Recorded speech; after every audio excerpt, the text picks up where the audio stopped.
versículo 1 al 4 dice: Hermanos míos, que vuestra fe en nuestro glorioso Señor Jesucristo sea sin acepción de personas. Porque si en vuestra congregación entra un hombre con anillo de oro y ropa espléndida, y también entra un pobre con vestido andrajoso, y miráis con agrado al que trae la ropa espléndida y le decís: siéntate tú aquí en buen lugar, y decís al pobre: estate tú allí en pie, o siéntate aquí bajo mi estrado. ¿No hacéis distinciones entre vosotros mismos y venís a ser jueces con malos pensamientos? Nuestra cultura mide el valor de las personas por los bienes materiales que esta persona tenga. Así podemos ver nosotros cómo una persona con mucho dinero y con muchas posesiones materiales inspirará más respeto y honra que otra persona que no tenga. Por esa razón, la sabiduría de este mundo nos motiva y nos llama a que nos esforcemos cada día a conseguir más dinero y a tener más posesiones materiales. Porque si hacemos esto, entre más cantidad de posesiones materiales tengamos y más dinero tengamos, tendremos mayor respeto y honra delante de las demás personas. Eso es lo que este mundo nos dice.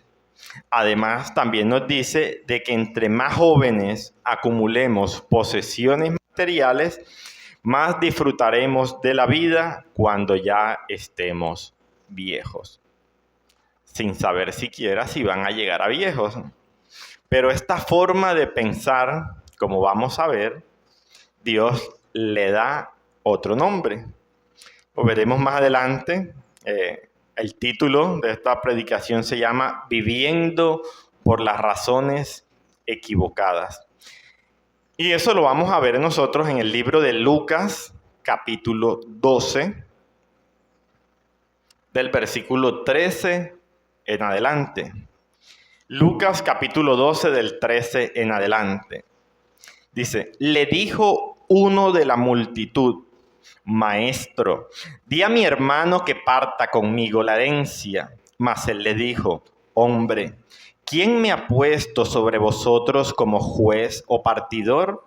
Y les dijo: Mirad y guardaos de toda avaricia, porque la vida del hombre no consiste en la abundancia de los bienes que posee.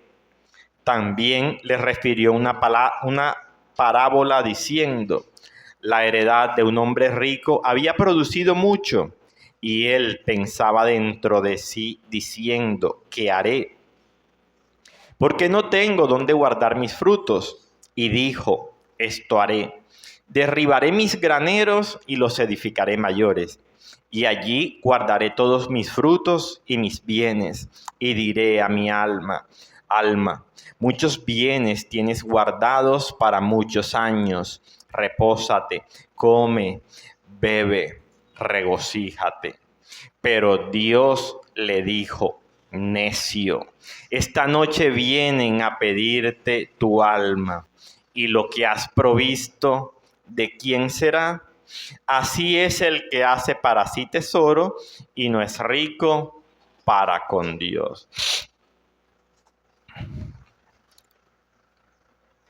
Mis hermanos, en esta historia podemos dividirlas en una petición, una exhortación, una historia comparativa y en el último versículo el propósito de la historia. Comenzamos. En el versículo 13 dice: le dijo uno de la multitud: Maestro. Hay algunas en ese le dijo uno, no nos especifica quién fue, pero algunas personas dicen que debía ser un fariseo, porque ellos eran los que generalmente llamaban al Señor maestro, porque sus discípulos le llamaban rabí o maestro. Pero bueno, digamos que no nos importa quién era la persona, sino lo que pasó con ella. Esta persona llegó donde Jesús y le dijo: maestro o rabí. Al decirle maestro, está reconociendo de que Jesús era alguien que tenía conocimiento de la ley y que este conocimiento que Jesús tenía lo capacitaba para tomar decisiones judiciales. Jesús sabía que él tenía esas competencias necesarias para hacer un juicio en ese caso. Pero, como lo vamos a ver más adelante, Jesús no veía esas funciones como parte de su llamado. Su encarnación no era para resolver problemas herenciales. Se cree que ese alguien de la multitud, como les decía, era un líder judío o un fariseo, ya que ellos eran los que generalmente llamaban a Jesús maestro o rabí. Ahora, también se cree que este hombre podría ser el menor de dos hermanos, y esa era la causa por la cual él necesitaba el consentimiento del hermano mayor para poder dividir la herencia. Aquí él le dice, maestro, di a mi hermano. Aquí vemos que esta persona le dice, di a mi hermano. Ahí no estamos viendo tanto una súplica, sino una exigencia de su parte. Esta persona le está exigiendo a Jesús que haga algo. Vemos una exigencia fuera de lugar. También porque Jesús estaba hablando de cosas espirituales y esta persona vino haciéndole una exigencia a Jesús de cosas materiales. Este hombre estaba preocupado solo por sus cosas materiales, por cuánto le iba a tocar a él de la herencia que tocaba dividir. Esto nos debe también a nosotros llamar la atención, ya que muchas veces estamos aquí en el servicio, donde venimos supuestamente a adorar a Dios, a escuchar su palabra, pero en nuestra cabeza tenemos otras cosas. ¿Qué voy a cocinar? ¿Qué voy a hacer? ¿A dónde tengo que ir después? Y todas esas cosas que tenemos en nuestra cabeza. Así, esta persona que está aquí, Jesús estaba hablando de cosas espirituales y esta persona estaba pensando en cuánto le iba a tocar de la herencia cuando la dividiera. Esta persona en la petición que está haciendo no está pidiéndole a Jesús que haga un juicio justo del caso que le está presentando, ya que la ley determinaba cómo se dividía la herencia entre los hijos. En Deuteronomio 21:17 dice, mas al hijo de la aborrecida reconocerá como primogénito, para darle el doble de lo que le correspondiere a cada uno de los demás, porque él es el principio de su vigor y suyo es el derecho de la primogenitura. Entonces, como vemos, la ley le daba 2/3 partes al mayor y 1/3 al menor. Entonces vemos acá que ya la ley decía cómo se tenía que dividir la herencia, sino que lo que este hombre le está diciendo a Jesús es que estableciera la herencia a su favor. Él está diciendo que el fallo que Jesús vaya a hacer debe ser el mismo que él ya había decidido.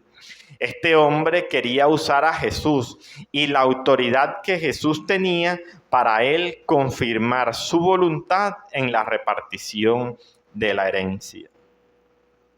Y al esta persona usar la autoridad de Jesús, él creía que nadie podría llevarle la contraria en cuanto a lo que él ya había decidido.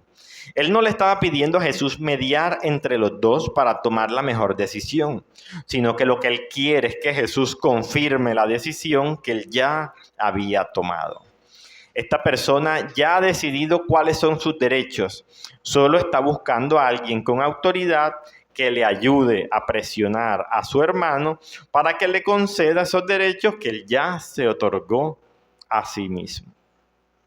Lo más probable también es que ya esta persona le había dicho a su hermano lo que él había decidido o lo que él creía que era justo que le tocara, y que su hermano se habría negado a eso, y que esa negativa haya dañado la relación de ellos como hermanos, lo que lo lleva a él a pedirle ayuda a otra persona con autoridad suficiente para hablar con su hermano y ordenarle hacer lo que su hermano quería, sin importar que por hacerle esta petición se terminara de romper la poca hermandad que todavía quedaba entre ellos. Vemos cómo esta persona le dice a Jesús de que él, o sea, de que sea Jesús quien hable con el hermano. No le dice, di lo que es justo y yo voy y le diré a mi hermano. No le dice, no, dile tú. Muy probablemente porque ya esa relación de hermanos se había roto por esa petición. En el versículo, di a mi hermano que parta conmigo la herencia. En el versículo 14 dice, mas él le dijo, hombre, ¿quién me ha puesto sobre vosotros como juez o partidor? Como dije ahorita, Jesús tenía claro cuál era su llamado y en qué consistía el llamado que él tenía. Y este llamado consistía en buscar y salvar a los perdidos. Jesús también sabía que llegaría un día en el que él juzgaría a cada ser humano por sus acciones. Pero Jesús también sabía que ese no era el momento de hacer eso. Jesús no estaba aquí mostrando una indiferencia a la justicia legal, sino que estaba mostrando cuáles debían ser las verdaderas prioridades en consecuencia a su llamado.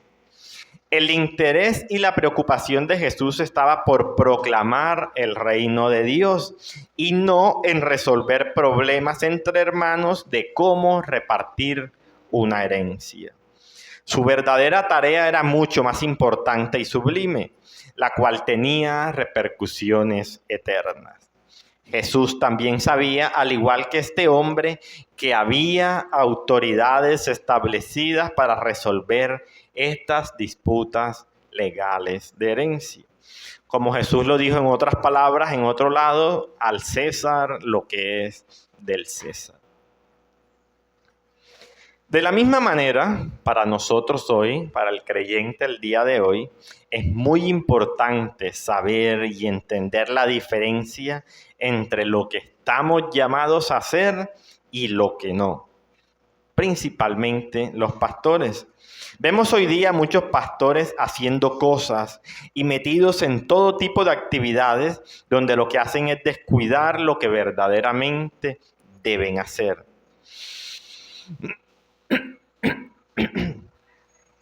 Para nosotros saber qué cosas Dios quiere que nosotros hagamos, necesitamos tener claro para qué Dios nos ha llamado.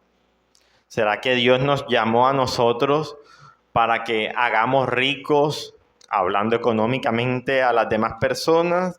¿O fuimos llamados para solucionarles todos los problemas que se le presenten a las demás personas? ¿O fuimos llamados para ser sus motivadores personales? Jesús no le dio a este hombre lo que él quería.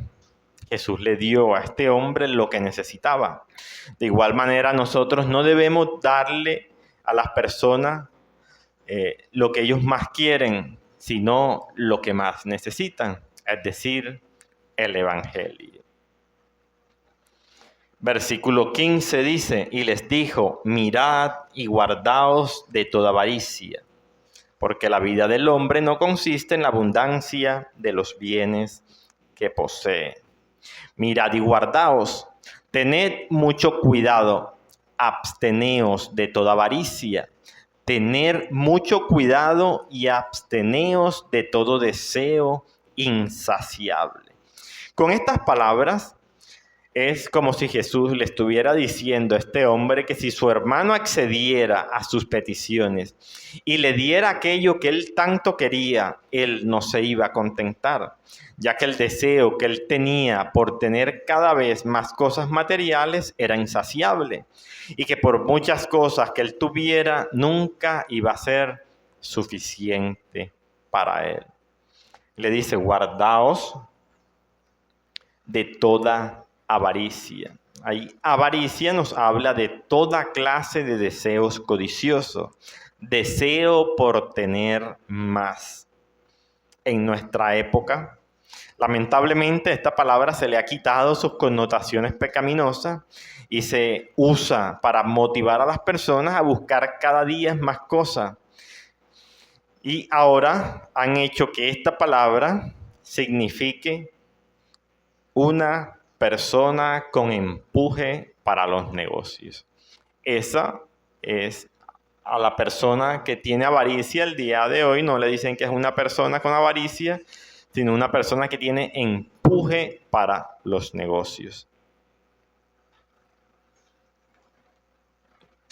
Así la codicia es la sed de tener más, de tener siempre más y aún más de lo que ya tengo.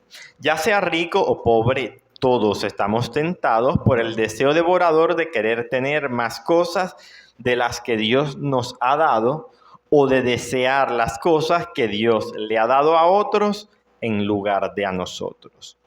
Los pobres son tentados a querer tener todas las cosas que no tienen, mientras que los ricos son tentados a querer tener aún más de lo que ya tienen. La codicia es lo que causa que una persona desee para sí misma aquellas cosas que Dios en su providencia ha otorgado por gracia a otra persona. Y de hecho eso lo encontramos nosotros en los mandamientos de Dios. En Éxodo 20:17 dice, no codiciarás. Al codicioso no le importa la abundancia de bienes que él tenga, él siempre quiere más.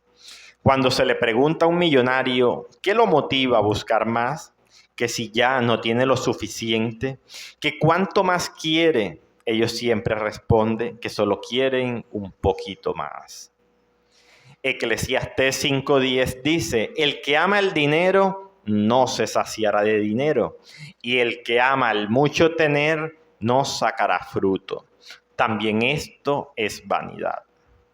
Un erudito bíblico inglés, T.W. Manson, hizo un comentario. Dijo, es cierto que un mínimo de bienes materiales es necesario para la vida, pero no es cierto que una mayor abundancia de bienes signifique una mayor abundancia de vida.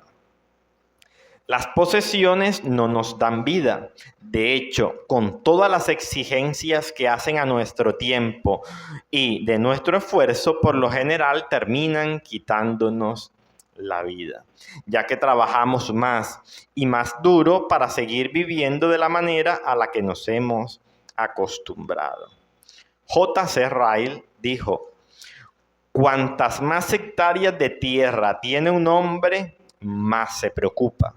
Cuanto más aumenta su dinero, más tiempo se consume y se consume pensando en ello.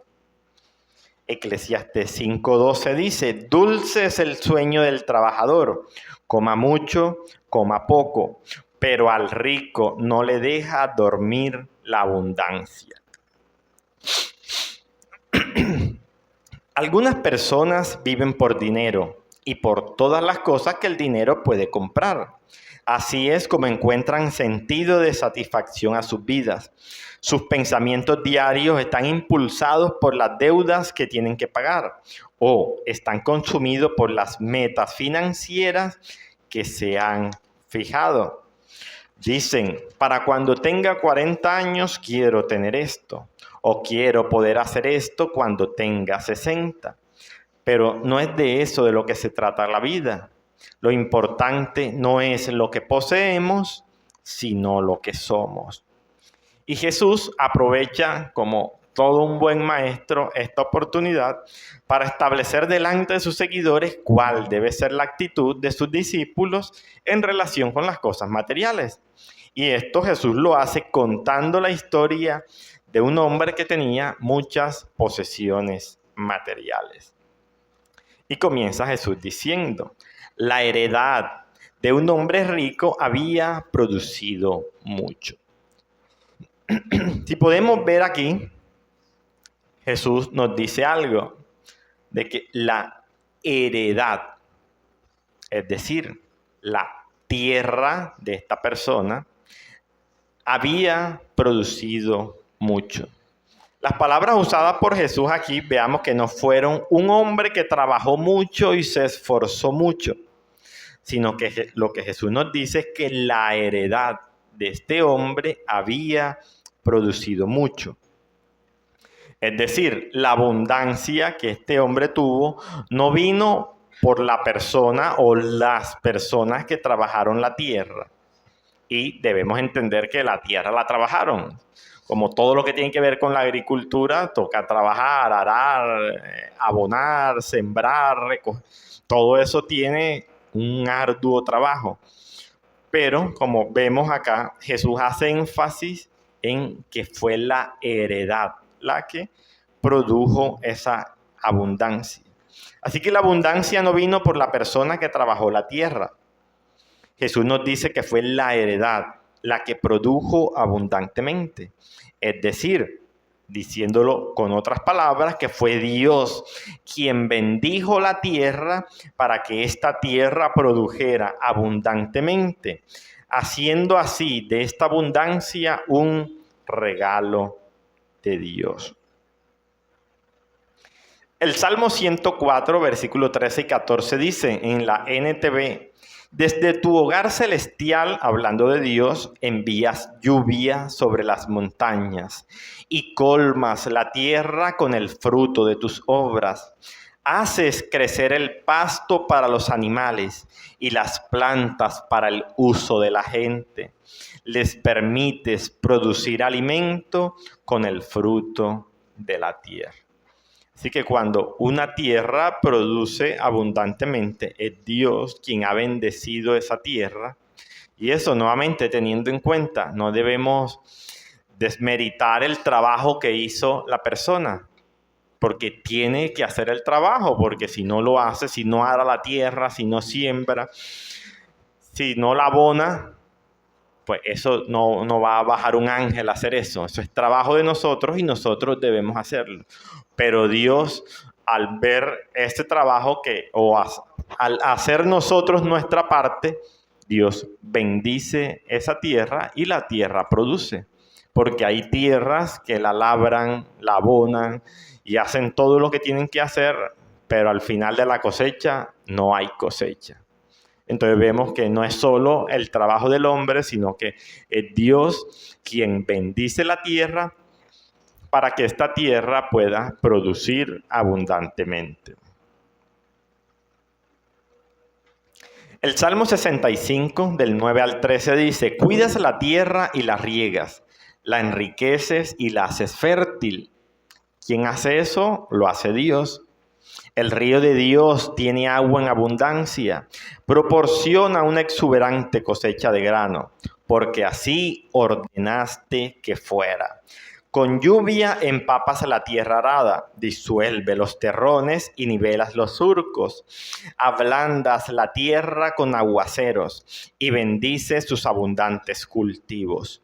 Coronas el año con una copiosa cosecha, hasta los senderos más pisoteados desbordan de abundancia.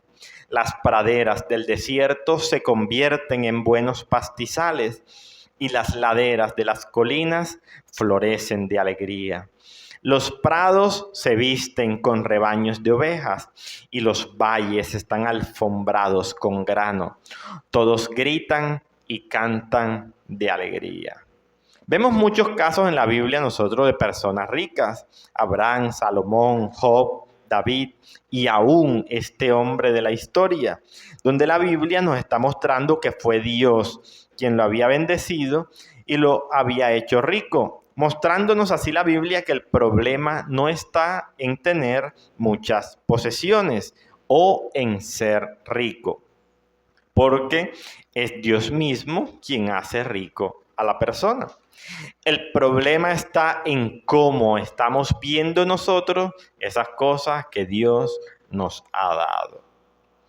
En el caso del hombre de esta historia, no lo vemos que él está reconociendo a Dios y está diciendo, como decía el salmista en el Salmo 103, bendice alma mía Jehová y no olvides ninguno de sus beneficios. Él es quien perdona todas nuestras iniquidades, el que sana todas tus dolencias, el que rescata del hoyo de tu vida, el que te corona de favores y misericordias, el que sacia de bien tu boca, de modo que te rejuvenezcas como el águila. Acá no vemos a este hombre reconociendo a Dios en esa abundancia que está teniendo.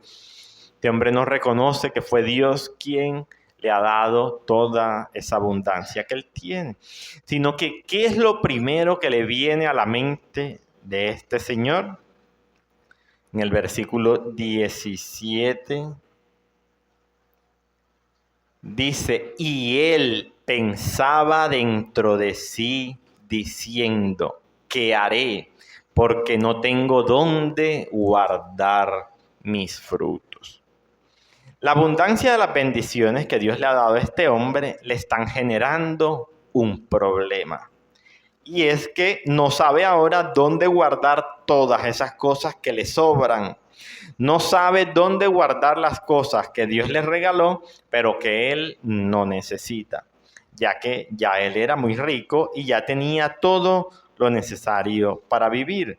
Este hombre no reconoció que todas estas cosas que le sobraban eran regalos de Dios y que por lo tanto debía preguntarle a Dios qué hacer con esas cosas que Dios le había dado.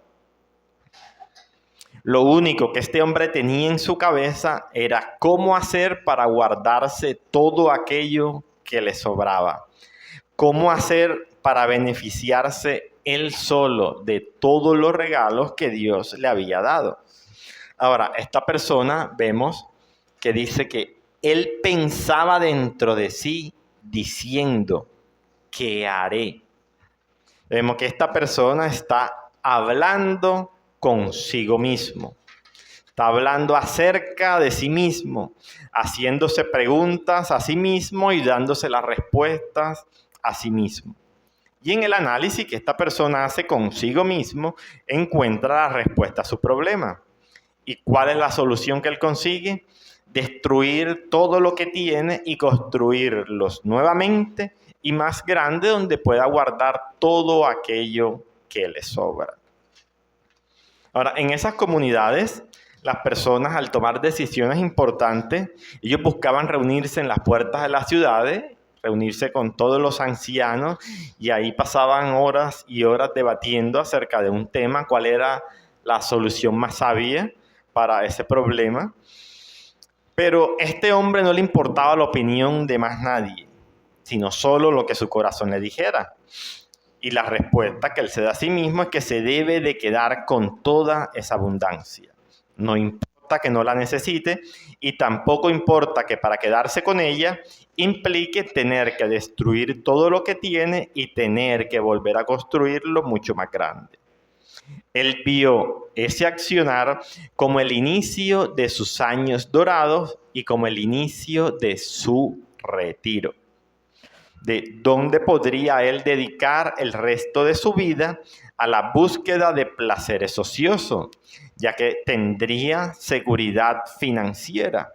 Y así sí, podría dedicar él el resto de su vida al vino, a las mujeres y a todo tipo de placeres. Él pensó que esa abundancia de bienes materiales le estaban dando seguridad a su futuro. De pronto este hombre no pensó que él viviría eternamente y que nunca iba a morir, pero sí pensó, o sí creía que viviría lo suficiente para gastarse todo aquello que había acumulado y atesorado, en lo cual había colocado toda su confianza y seguridad. Vemos que Proverbios 18:11 nos habla acerca de esta forma de pensar. Y ese proverbio en 18:11 dice, las riquezas del rico son su ciudad fortificada y como un muro alto en su imaginación.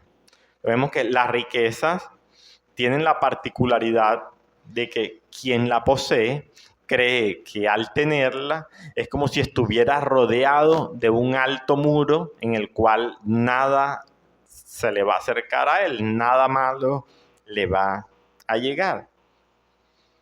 Pero como dice este versículo al final, y como un muro alto en su imaginación. O sea, es su imaginación la que piensa eso. Eso no es la realidad. Hablando de este texto, San Agustín decía, los vientres de los pobres eran almacenes mucho más seguros que los graneros que él iba a construir. En los vientres ciertamente el grano sería digerido, pero en el cielo se guardarían con mayor seguridad. En este hombre vemos algunas cosas y una de ellas es que él no veía más allá de sí mismo. Este hombre de Lucas 12, del 13 al 21, vemos que no veía más allá de sí mismo. Su actitud era lo contrario de lo que por lo menos nos dice el Evangelio. En vez de negarse a sí mismo, este hombre se afirmaba a sí mismo de una forma agresiva. Si usted ve en el texto, dice, mis graneros, mis frutos, mis bienes, mi. En todos lados, este hombre estaba afirmándose a sí mismo. Este hombre, en vez de encontrar felicidad en dar, la buscaba en guardar solo para él mismo. Este hombre también vemos que no veía más allá de este mundo. Todos los planes que él hacía era para esta vida temporal y efímera. Él no tenía en cuenta la vida venidera. Él era también un egoísta acérrimo. Él no muestra el menor indicio de querer compartir algo de su abundancia. En lo único que este hombre pensaba era en cómo hacer para quedarse con todo lo que había producido la tierra. Ahora, en el versículo 19 de Lucas 12 dice, y diré a mi alma, o sea, ya después que él llega a la conclusión, bueno, voy a hacer esto para solucionar mi problema. Derribaré mis graneros y los edificaré mayores. Y allí guardaré todos mis frutos y mis bienes. Y dice, y diré a mi alma, alma, muchos bienes tienes guardados para muchos años. Repósate, come, bebe, regocíjate. Y diré a mi alma. El colmo de la necedad de este hombre fue creer que así como él pensaba que él tenía el control de la bendición en la producción de la tierra, así él también creía tener el control y ser el dueño de su alma. Su gran locura consistía en pensar, hablar y hacer planes como si ya fueran suyas aquellas cosas. Entonces vemos en Santiago 4:13 que dice, vamos ahora los que decís, hoy y mañana iremos a tal ciudad y estaremos allá un año y traficaremos y ganaremos, cuando no sabéis lo que será mañana. Porque ¿qué es vuestra vida? Ciertamente es neblina que se aparece por un poco de tiempo y luego se desvanece. En lugar de lo cual deberíais decir, si el Señor quiere, viviremos y haremos esto o aquello. Este hombre, como lo vemos en el texto, no pensó en su esposa, sus hijos, padres, familia, amigos, vecinos, trabajadores, otros ricos a su alrededor. No había más nadie en quien esta persona pudiera pensar para convidarlo a disfrutar de estas bendiciones y esa abundancia que Dios le había dado. Vemos nosotros otros ejemplos, por ejemplo, cuando el padre del hijo pródigo regresó a su casa, hizo banquete y dice que convidó a su comunidad a ese banquete para entre todos alegrarse porque su hijo perdido había regresado. O cuando de las 100 ovejas se perdió una, que fue el pastor a buscarla y regresó, dice que hizo fiesta también por haber encontrado su oveja. O a la mujer que se le había perdido una moneda, cuando la encontró, dice que también llamó a sus vecinos e hicieron fiesta porque había encontrado. Pero vemos que en este hombre no, o sea, él todo lo quería para él solo, él no quería compartir con nadie. Luego que esta persona hace sus planes en su mente, dice, bueno, voy a coger, ya derribar mi granero, voy a construir unos graneros mucho más grandes. y ahí guardaré todos mis frutos y mis bienes, y ya después que todo eso esté guardado, le voy a decir a mi alma, alma, muchos bienes tienes guardados para muchos años, repósate, come, bebe, regocíjate. Pero este hombre no contaba con algo. En el versículo 20 hay un pero, donde sale Dios a la escena y Dios le dice, pero Dios le dijo.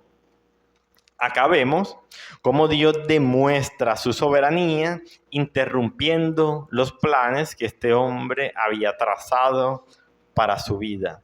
Todo lo que él había decidido que debía suceder en su presente y en su futuro fue desbaratado por Dios.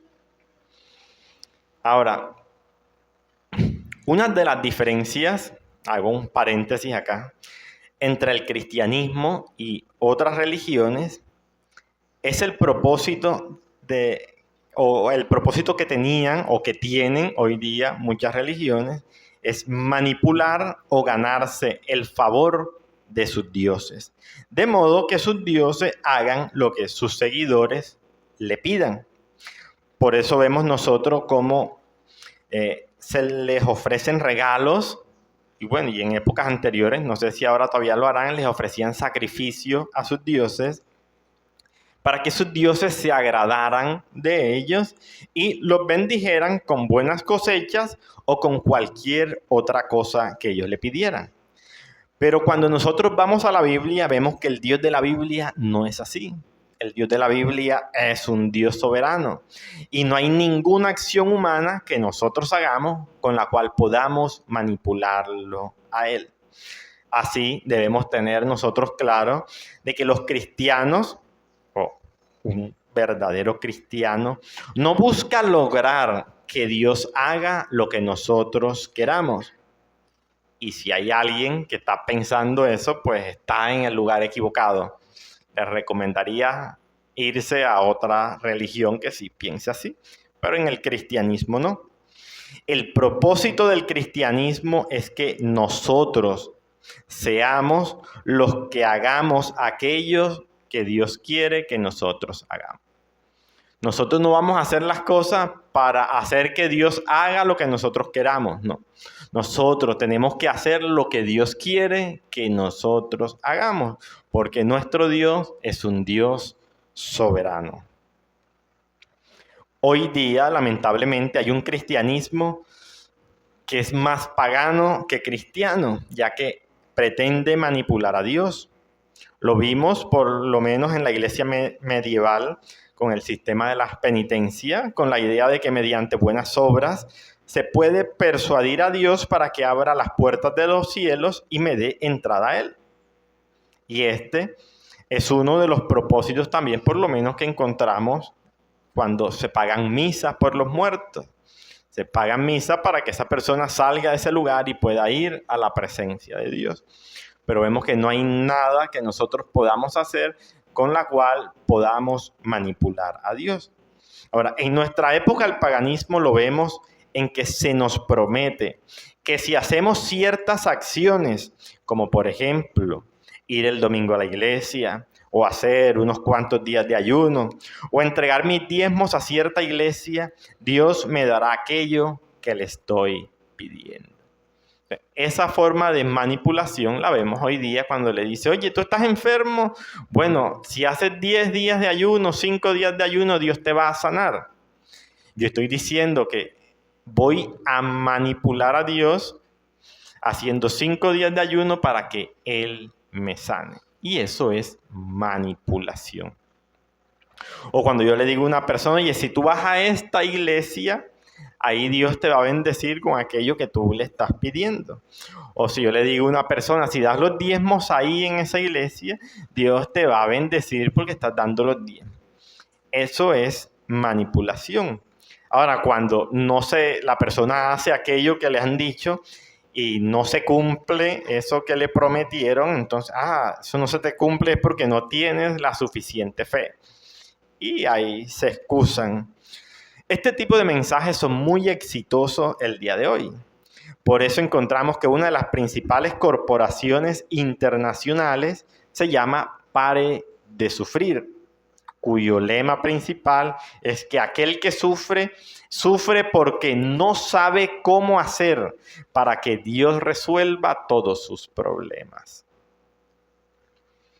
Ahora, pero Dios le dijo, versículo 20, necio. Ahora, esa palabra necio ya la hemos visto en otras ocasiones acá. Esa palabra necio dice o traduce insensato, tonto, estúpido, sin reflexión ni inteligencia, actuando precipitadamente, imprudente, ignorante, egoísta, temerario, incrédulo, que carece de perspectiva porque es miope, es decir, que carece de la imagen general necesaria para actuar con prudencia. Vemos cómo cuando Dios ve a esta persona haciendo sus planes, programando su presente y planeando su futuro y cómo va a disfrutar de la vida, Dios le dice, oye, tú eres un tonto, estás siendo un estúpido en cómo te estás comportando. Esta persona era un necio porque pensaba que él, primeramente, no tenía necesidad de Dios. Él creía que él tenía el completo control de su vida, que él era el señor de su propio destino y capitán de su alma y de su cuerpo. Él era un necio porque creía tener el control de cuándo darle término a su vida y creía tener el control de poder controlar el momento exacto en que esto sucedería. Es un necio por creer que su vida en este mundo dependía de cuánto tuviera almacenado y de creer que entre más tuviera guardado, más vida tendría. Este rico es llamado de la misma forma que un ateo. El Salmo 14:1 dice el necio en su corazón, no hay Dios. Se han corrompido, hacen obras abominables. No hay quien haga el bien. El necio es aquel que dice en su corazón que no hay Dios. No cree en la existencia de Dios. Y si dice creer, no lo demuestra en su vida diaria. Así vemos a este hombre que no le dio gracias a Dios por la cosecha abundante. No le preguntó a Dios qué hacer con lo que le sobraba. No se le ocurrió usar esa cosecha abundante para hacer crecer el reino de los cielos. No reconoció la soberanía de Dios sobre su vida, ni tampoco se preparó para encontrarse con Dios cuando muriera. No tenía a Dios en ninguno de sus pensamientos y eso hacía que esta persona rica entrara en la categoría de un ateo práctico o ateo en la práctica. Dios le dice, necio, esta noche vienen a pedirte tu alma y lo que has provisto, ¿de quién será? Dios le dice que su alma no es de él, que él no tiene poder ni autoridad sobre su alma, que su alma fue un préstamo que Dios le hizo a él y que esa noche ese préstamo se había vencido y que Dios se la iba a reclamar. Su alma, al igual que sus bienes materiales, fueron dados por Dios y no eran de su propiedad. Por lo tanto, él no podía hacer planes a futuro con cosas que no eran suyas. Una historia cuenta que un rabino un día le dijo a sus discípulos, arrepentíos el día antes de su muerte. Y sus discípulos le preguntaron, ¿cómo vamos a saber nosotros cuál va a ser el día de nuestra muerte? Él les respondió que precisamente por eso, por no saber cuándo sería el día de su muerte, para estar seguros, tenían que arrepentirse en ese mismo momento por si quizá mañana le toca morirse. Cada día de nuestra vida debe ser el día de nuestro arrepentimiento, porque no sabemos si mañana nos tocará morir. Este hombre era un insensato incluso si no le hubiese tocado morir esa noche, sino dentro de 50 años después, ya que su insensatez consistía en que él vivía por y para las razones equivocadas. Su vida solo giraba en torno a generar y acumular riquezas materiales. Vemos cómo Dios confronta a este hombre con una pregunta y le dice: todo lo que has acumulado con tanto esmero, todo por lo que te has afanado en atesorar, todas las posesiones por las que tanto has trabajado, cuando te mueras, ¿de quién serán? Dios confrontó a esa persona con aquello que él tanto amaba. Y eso lo debió llevar a meditar en que iban a ser otras personas las que iban a disfrutar e incluso a malgastar todo aquello por lo que ellos nunca se habían esforzado ni habían trabajado. De ahí en adelante no iba a importar lo que este rico quisiera, porque todo lo iba a dejar esa noche, porque esa noche iba a morir. Y nada se iba a llevar de todo cuanto tenía. Vemos que este hombre estaba solo, hacía sus planes solos.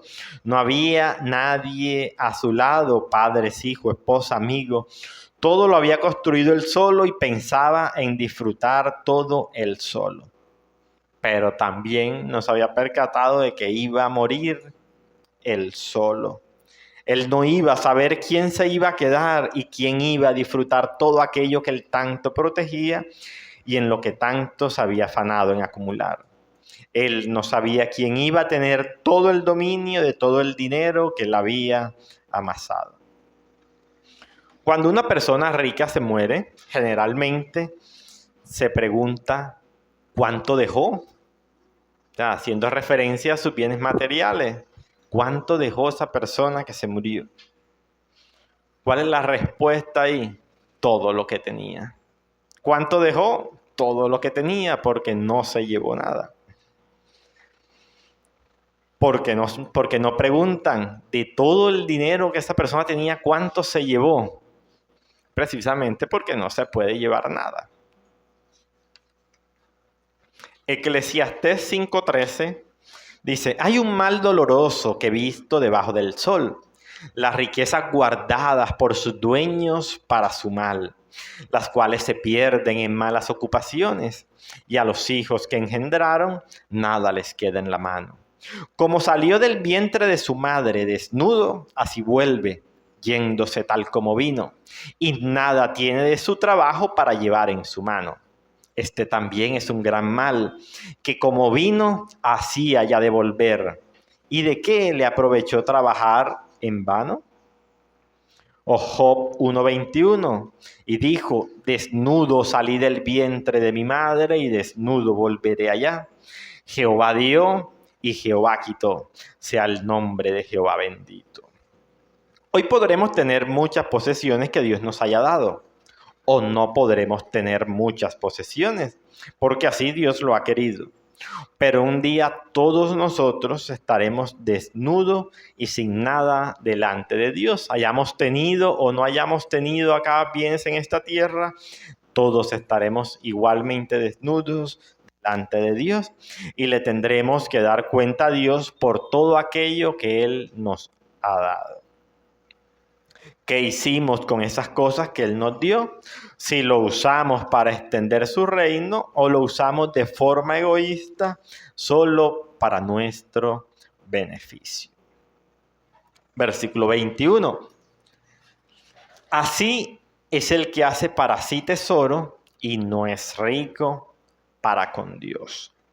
Al hacer esta comparación de la historia del hombre rico con la historia de los hermanos de la repartición de la herencia, Jesús nos está advirtiendo de un grave peligro al que estamos todos propensos a caer, todos los seres humanos, y es el de tener todo nuestro enfoque, y toda nuestra atención y aplicar todo nuestro esfuerzo en conseguir cosas temporales y efímeras y olvidarnos de las cosas que son de valor eterno. El énfasis dado por Jesús es que no nos preocupemos excesivamente por las cosas materiales y por obtener bienes de este mundo, porque nos podemos olvidar de que debemos preocuparnos más por el destino final de nuestra alma, el cual es eterno. 1 Timoteo 6:6 dice, pero gran ganancia es la piedad acompañada de contentamiento, porque nada hemos traído a este mundo y sin duda nada podremos sacar. Así que teniendo sustento y abrigo, estemos contentos con esto. Porque los que quieren enriquecerse caen en tentación y lazo, y en muchas codicias necias y dañosas, que hunden a los hombres en destrucción y perdición. Porque raíz de todos los males es el amor al dinero, el cual, codiciando algunos, se extraviaron de la fe y fueron traspasados de muchos dolores. El dinero, amor al dinero, el cual, codiciando algunos, se extraviaron de la fe. Las riquezas y las posesiones traen un gran problema en sí, y es que nos pueden hacer olvidar de Dios. Vemos por lo menos la historia del joven rico que se presentó delante de Jesús preguntándole que qué debía él hacer para heredar la vida eterna. Vemos que en el momento en el que Jesús toca su dinero y le dice, bueno, vende todo lo que tienes y dalo a los pobres y entonces ven y sígueme. Vemos cómo el amor que esta persona tenía por su dinero fue más grande, que decidió irse triste, pero darle más importancia a su dinero que a la vida eterna. Os recordemos en el libro de Josué que encontramos, Josué 7, vamos a leer este. Pero los hijos de Israel cometieron una prevaricación en cuanto al anatema, porque Acán, hijo de Carmi, hijo de Zabdi, hijo de Zera, de la tribu de Judá, tomó del anatema. Y la ira de Jehová se encendió contra los hijos de Israel.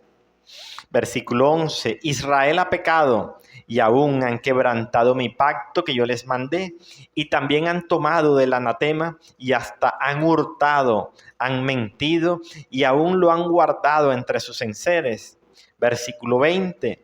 Y Acán respondió a Josué diciendo, verdaderamente yo he pecado contra Jehová, el Dios de Israel, y así he hecho. Pues vi entre los despojos un manto babilónico muy bueno, y 200 siclos de plata, y un lingote de oro de peso de 50 siclos, lo cual codicié y tomé. Y he aquí está escondido bajo tierra en medio de mi tienda, y el dinero debajo de ello. Dios le había dado una orden a este pueblo y es: no tomen nada de esas naciones, porque todo lo que hay ahí es anatema, todo está maldito. Pero este hombre, al ver ese lingote y al ver ese dinero, dice que lo codició y se olvidó de la orden que Dios había dado de no tomar nada de eso, y lo tomó y fue y lo guardó en su casa. O el caso que nos presenta Hechos capítulo 5. Dice, pero cierto hombre llamado Ananías, con Zafira su mujer, vendió una heredad y sustrajo del precio, sabiéndolo también su mujer. Y trayendo solo una parte, la puso a los pies de los apóstoles. Y dijo Pedro, Ananías, ¿por qué llenó Satanás tu corazón para que mintieses al Espíritu Santo y sustrajeses del precio de la heredad? Reteniéndola no se te quedaba a ti, y vendida no estaba en tu poder. ¿Por qué pusiste esto en tu corazón? No has mentido a los hombres, sino a Dios. Acá vemos el caso de estas dos personas que vendieron una propiedad, y como el mismo apóstol le dice, Te hubieses quedado con ella si la querías. Estaba en tu poder. Cuando la vendiste, seguía estando en tu poder porque no te quedaste con ella. Sino que estas personas mintieron diciendo, no, yo vendí en tanto la heredad, pero era mentira porque ellos la habían vendido en una cantidad mucho mayor. Pero eso lo hicieron para quedarse con esa otra cantidad de dinero. El apóstol le dice que no había mentido a los hombres, sino a Dios. Y esa mentira la hicieron ellos precisamente por su avaricia, por su deseo de quedarse con ese dinero. El problema no está en si nosotros tenemos o no tenemos cosas materiales, en si ganamos mucho dinero o si por el contrario no ganamos mucho dinero. El problema está en nuestra actitud acerca de lo que tenemos y acerca de lo que no tenemos. ¿Y cuál es la motivación de nuestro corazón para obtener las cosas que deseamos obtener? Generalmente la avaricia nosotros la relacionamos con los ricos, con las personas que tienen y que quieren tener más. Pero si nosotros sacamos cuentas, hacemos números, nos vamos a dar cuenta que la cantidad de ricos que hay en el mundo es muy ínfima, ¿sí? Más en la cantidad de pobres que hay. Y que en los pobres la avaricia también se ve. Cuando nosotros deseamos tener cosas que Dios en su benevolencia no nos ha querido dar, estamos siendo codiciosos.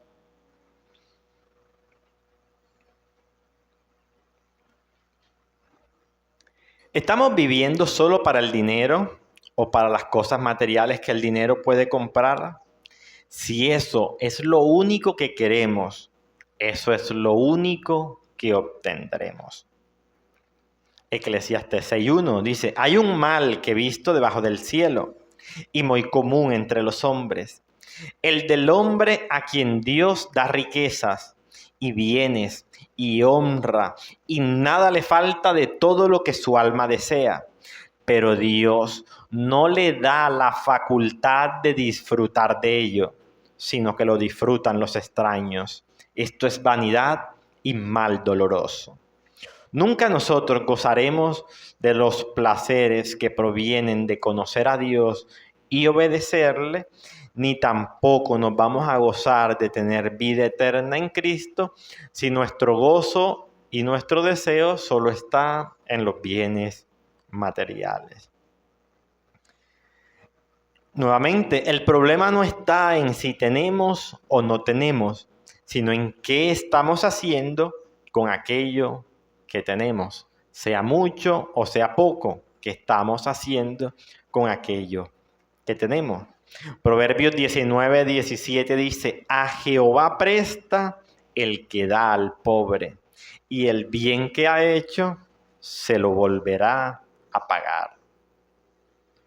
Nuestra meta debe ser lograr un equilibrio entre la orden que Dios le ha dado a cada persona de trabajar y de no ser una carga para la iglesia y para otros hermanos, especialmente a cada varón, y el peligro de trabajar solo para obtener posesiones materiales, las cuales son temporales y efímeras. El proverbista en Proverbios 37 dice, voy a leer en la NTV, oh Dios, te ruego 2 favores, concédemelos antes de que muera. Primero, ayúdame a no mentir jamás. Segundo, no me des pobreza ni riqueza.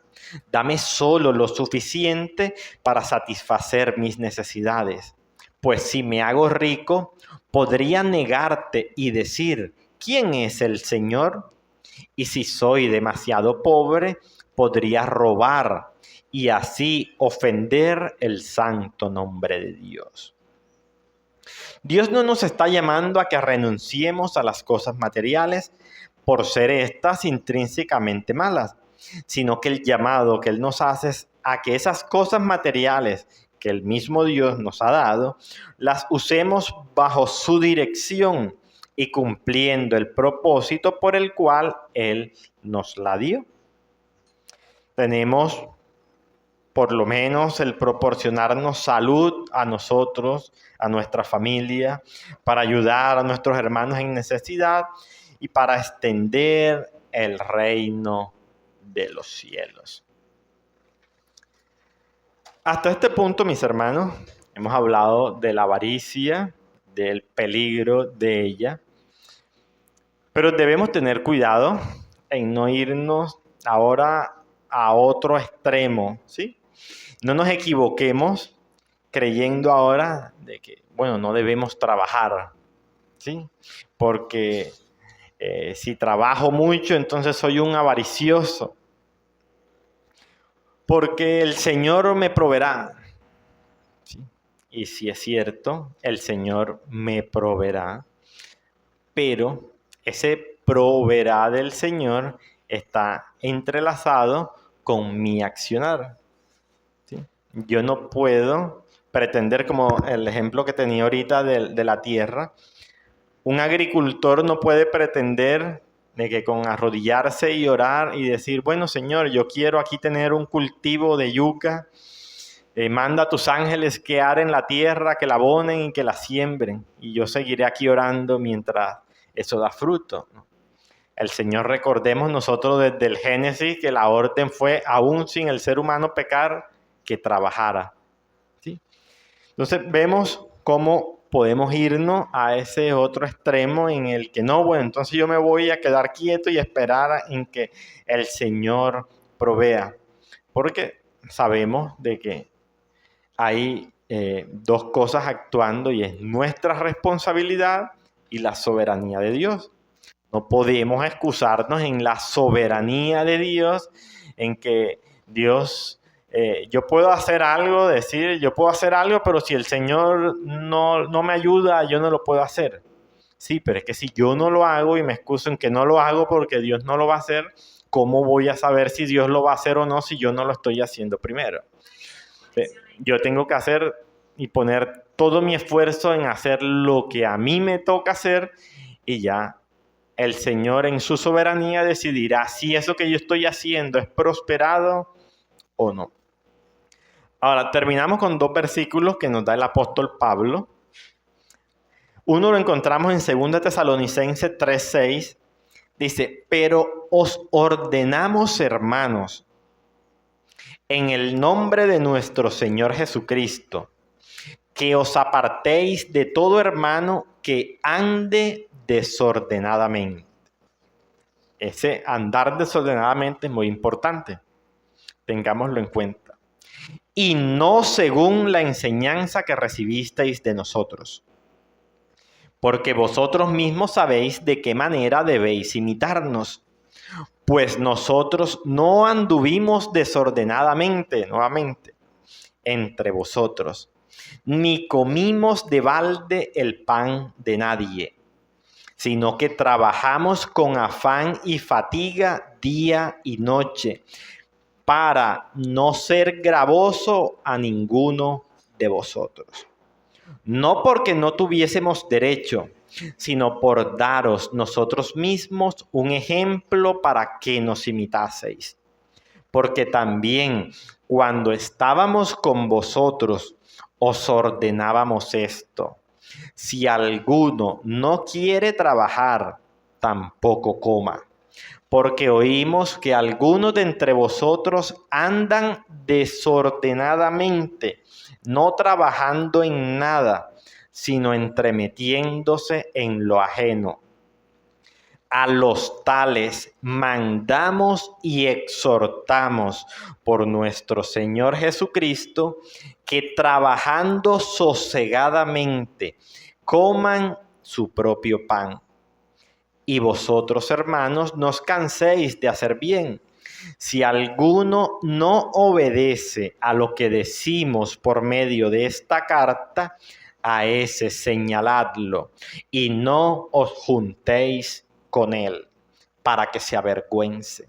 Mas no lo tengáis por enemigo, sino amonestadle como hermano. Acá el apóstol está hablando acerca de él como apóstol y dice que él no anduvo desordenadamente, que él no comió el pan de nadie en balde y que él, para no ser gravoso a nadie, él trabajaba por su propia cuenta para alimentarse a sí mismo. Y dice de que esas personas que estaban en esa iglesia, que andaban de forma desordenada, y eso lo hacían porque no querían trabajar. Y les dice, bueno, de esos hermanos que están dentro de ustedes, que no quieren trabajar, entonces que tampoco coman. ¿Sí? Y después en el versículo 12 dice, a los tales mandamos y exhortamos por nuestro Señor Jesucristo, que trabajando sosegadamente coman su propio pan.